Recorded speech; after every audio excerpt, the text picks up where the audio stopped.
Hi everyone, Jared here from Isuzu. With the ongoing pandemic, all Isuzu dealerships nationwide ensures the health and safety of our customers. From the moment they visit our showroom, do their sales and service transactions, down to vehicle receiving and releasing.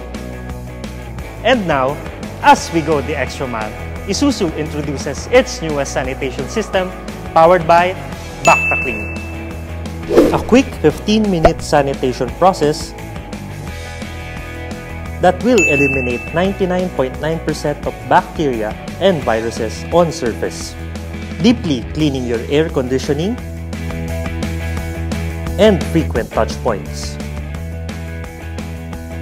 With effectivity that will last up to 3 months, Bactakleen is compatible with all Isuzu models, perfect for special purpose vehicles like ambulance or other rescue units. Fast, effective, and safe. This is the new Isuzu sanitation system powered by Bactakleen. Visit any Isuzu dealership near you and inquire about the service today.